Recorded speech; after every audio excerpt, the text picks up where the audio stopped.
Good day. There's a European country called Luxembourg. They are almost never in the news. And they are not being in the news is a good thing for them because Luxembourg is actually one of the richest countries in the world. They are known for their stable economy. They need lace and they just keep a quiet and low profile. And somehow, just being quiet has made them grow prosperous. When you are in the news, especially in American news cycle, usually it's not a good thing for you.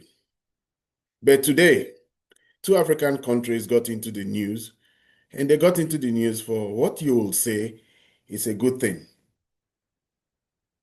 Contrary to what many people may consider President Donald Trump as one who doesn't particularly like Africa, he has said some other nasty things about Africa in the past. I don't need to repeat them. But he has also shown that he is almost at the verge of banning 70% of African countries from visiting America or having that right to visit America. Today, he did something that put him in the positive around amongst Africans. He brokered peace between Congo and Rwanda. Congo and Rwanda have had a long-running crisis. Congo, on the one hand, have been having issues in their eastern border with Rwandan-backed rebels, M23 rebels. The cause of it is very deep, very ethnic, very African in all its ramification, because we have the Tutsis and the Hutus and all the elements of the Rwandan genocide has been part of the reason for that conflict there. It's a complex thing. I don't intend to discuss it in this video. But that region also is a region that is rich in mineral resources. And that is one of the things that always make the big power players of the world, the movers of geopolitics in the world, to have an interest in specific African countries. The same way you don't hear about Luxembourg in the news is the same way you don't hear about Togo, you don't hear about Benin Republic, or some of these countries that don't have anything that attracts countries like Russia, United Arab Emirates, Saudi Arabia, and America. But let's not forget China also into their domain. So today, President Trump brokered peace between these two parties that have had a long-running war between themselves since 1994. And this war flared up recently this year. And the whole idea is that there will be peace between them, and they agreed to that effect, that there will be peace. And President Trump, while receiving the foreign minister of Congo Democratic Republic and Rwanda, said that he would personally sign and oversee that this peace stands. This will not be the first time that President Trump has tried to intervene in a crisis in Africa. There was, in his first tenure, there was crisis between Egypt and Ethiopia when those two countries were almost at the verge of war because of the Great Renaissance Dam that was being built by Ethiopia. Ethiopia said it was their right to build a dam for their own economic benefit, but the Egyptians said, called on to one British document that was made, promulgated long in the early part of the 20th century, that claimed that they had the whole right to the waters that flow in the Nile. That war never happened, but that war later on segued into the Ethiopian civil war between the Tigrays and the other parts of the Ethiopian government. But at that time, Trump also tried to intervene and tried to make sure that that war didn't happen. So Trump has put himself in the positive part of Africa. This time around, it's not about all the things he has been doing to African immigrants in America, where he has done the harm of blocking 7 countries already from being admitted into America. That's what we know him for, blocking African immigrants from coming to America. So this led me to thinking, in these days, this time, and in this age and in this moment in history when there's a lot of geopolitical struggle going on, where does Africa lie in all this? Africa, we should not forget, in its present borders, were created out of a European enterprise, a European project then, where they partitioned Africa according to the interests of the big powers then, France, Belgium, England, and Germany, at the behest of Bismarck in 1884 in the Berlin Conference. And we have the present day Africa now. Then it was also to protect markets and to secure captive markets and captive areas for Africa's resources. But this time around, we now have new players. We have new players overseeing the same interests that the British and the French and the colonial leaders and masters of African countries had. It will be ironic that as a war is going on and raging in Sudan, a small country like United Arab Emirates is very much at the heart of that conflict. Because while it's not reported, the whole purpose of that conflict and the support for the rebels cause has a lot to do with extraction of gold, Sudanese gold. The same also for the Congolese project that has been going on now for several years. Because while Rwanda is not naturally endowed with coltron, and cobalt, some of these minerals and even some other rare earth metals, Rwanda has become a major exporter of this. From the Katanga province in the eastern part of Congo, they tend to have access to the extraction of these minerals, and they are big exporters of these minerals, no thanks to the activities of the rebels down there. So Congo is also suffering from its rich and vast mineral resources. You can also say the same thing for South Sudan, oil. Formed with the help of the Obama administration in a few years ago. But since that year, I think 2011, there's been a civil war that is still raging. And a war that almost broke out with Sudan because of the oil and how to export that oil, because Sudan, when it was created, became a landlocked country. So conflict is at the heart of, minerals is at the heart of most of the conflicts we have in Africa now. And in the new reality, the geopolitical players have changed their strategy. These days, we now have Russia, China, and like I had already mentioned, United Arab Emirates has been major players in Africa. United Arab Emirates is a very big investor in Egypt. Somehow they have found a way to pacify and mollify the Egyptian political class, and their money is doing a lot for them there. They are also a big player in most of the regions where there's extractive things, because they are also buying ports through their Dubai ports. They buy ports, they manage ports, they run ports. And even though I don't have it at the back of my head here now, they have some ports in Africa that they are running, they're managing. So they are also an interest. Another person who has an interest in ports and infrastructure in Africa using a vehicle called the Belt and Road Initiative is China. China's strategy is a little bit different. China's mantra is win-win solution.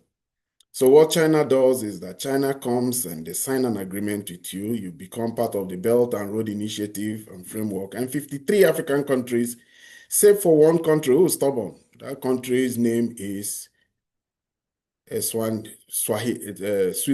I would like to use the old name as I know them. The new name I can't really call off my head, but Swaziland.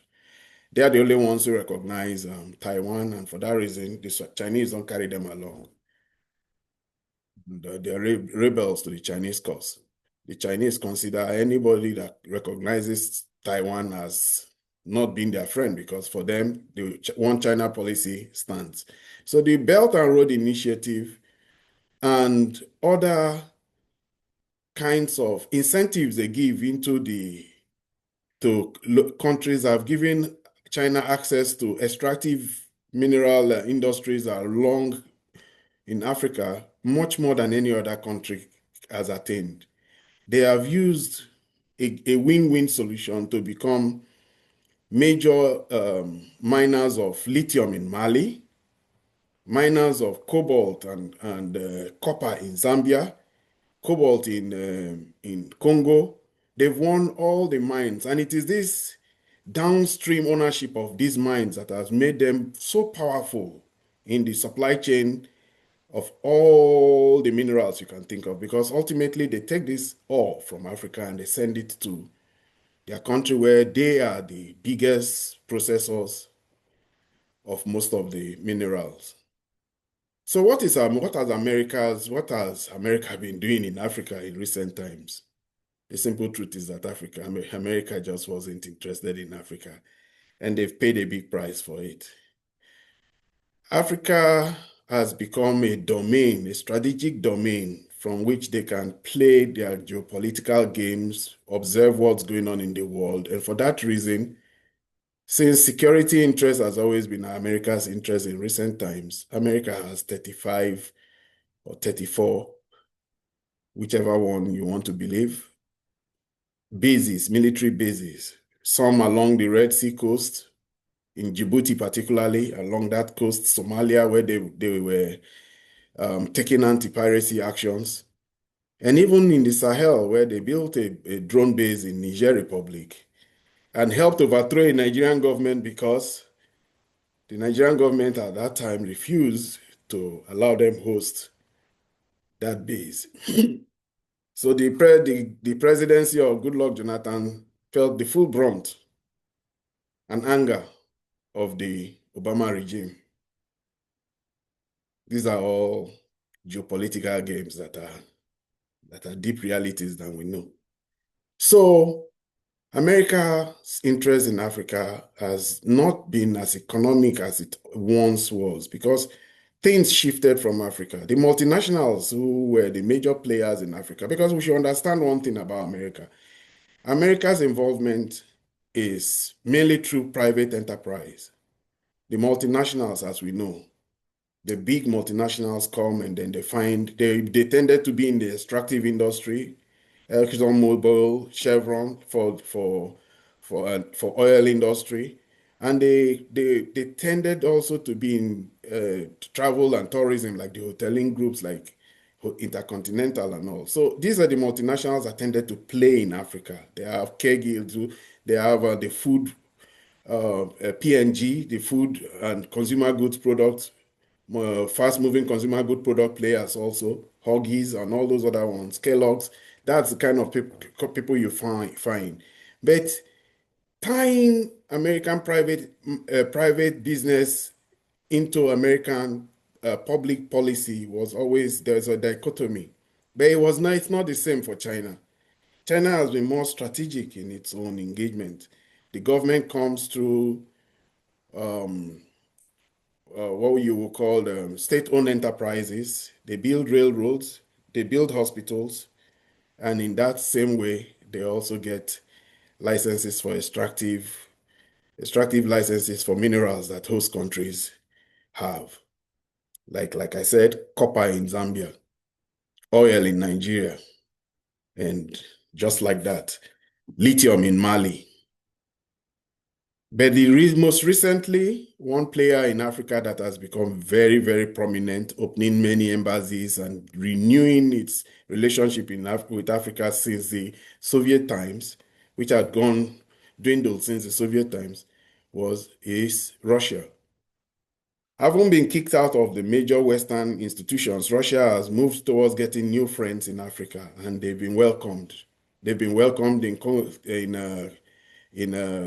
Central African Republic. They've been welcomed in Mali. They've been welcomed in Burkina Faso and Guinea and all these other countries, because they also bring security guarantees for a lot of the states who were not trustful of their colonial masters, especially France.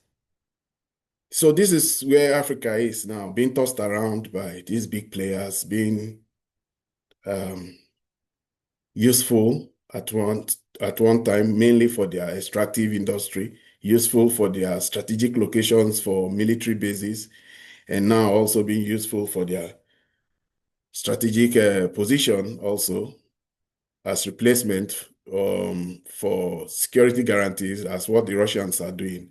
Africa's role in global geopolitics is small, but nothing will come more than the recent discourse between Mauritania and Ukraine. Mauritania has offered to, Ukraine has offered to help Mauritania fight off the Malians, who they are having a border crisis with, because the Malians are supported by the Russians.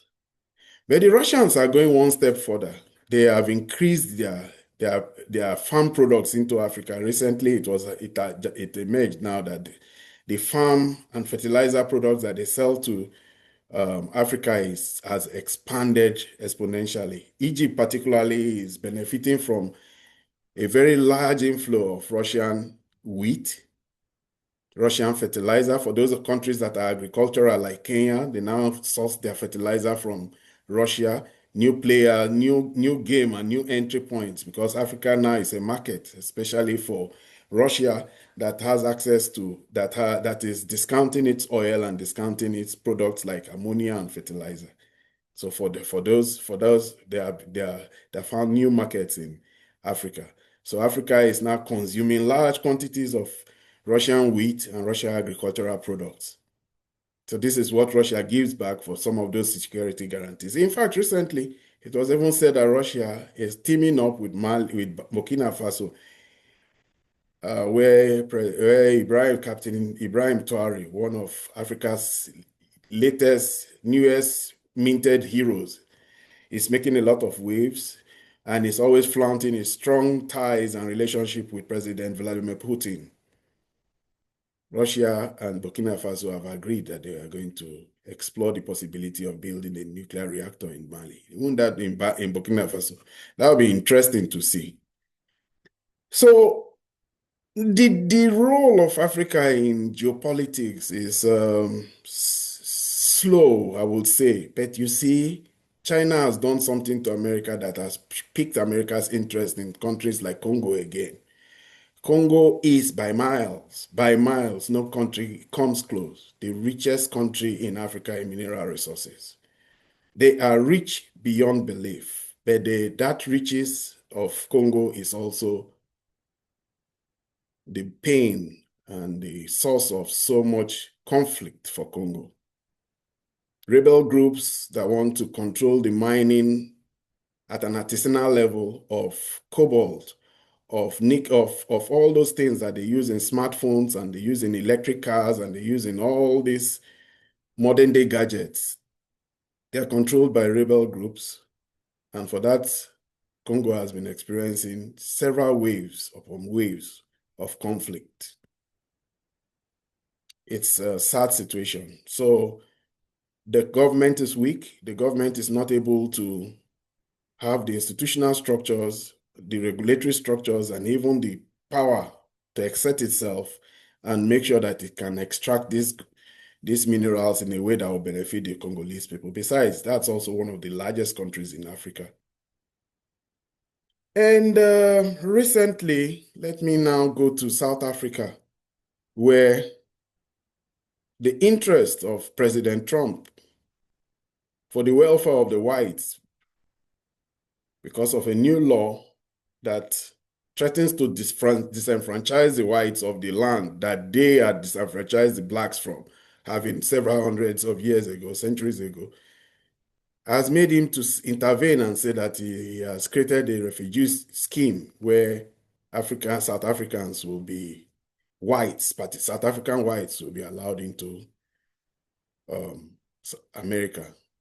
For many Africans, they feel that's discriminatory, especially at a time when he's threatening to put travel bans on 25 African countries, including some Muslim countries, in addition to the 7 he has already added to a travel ban. So there are contradictions.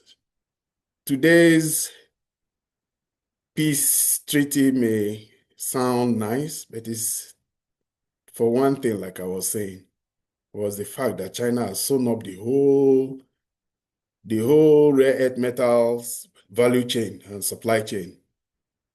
So the Congolese are now trading that same thing. They are using the Ukrainian model.